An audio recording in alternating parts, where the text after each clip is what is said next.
In today's video, I'm going to teach you how to remove yourself from a shared folder in Google Drive. Whether you're clearing out your cluttered drive or simply stepping away from a project, managing your shared files is crucial. We'll guide you step by step through this process, ensuring you handle it efficiently and with ease. So, let's dive in and make your Google Drive a little more manageable.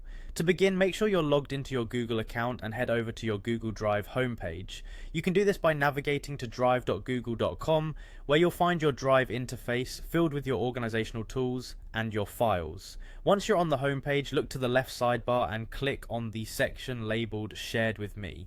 This is where you'll find folders and files others have shared with you. The Shared with Me section is incredibly useful for collaboration, but can quickly become overwhelming if you're involved in multiple projects. By entering this section, you're one step closer to decluttering your virtual space. After accessing the Shared with Me area, you'll want to locate the particular file or folder from which you want to remove yourself. Browse through the available options until you identify the one needs attention. It's essential to ensure you're choosing the correct item here so that you only remove yourself from what you intend to. Once you've pinpointed the right folder or file, right-click it to bring up a context menu. Here you'll see several options, but you'll want to focus on the Share option. Click it and a sharing options window will appear. This window is where you can manage who has access to this file or folder.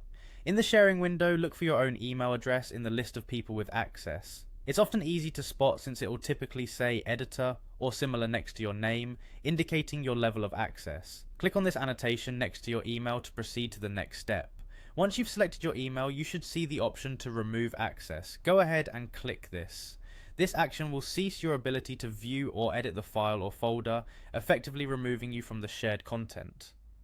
This final step confirms your decision to step back from this particular sharing arrangement. And there you have it. You've successfully removed yourself from a shared folder on Google Drive. It's always good to regularly reassess your shared files to maintain organization and privacy. If the need arises, remember these straightforward steps to manage your access quickly. Thank you for following along, and we'll see you in the next video.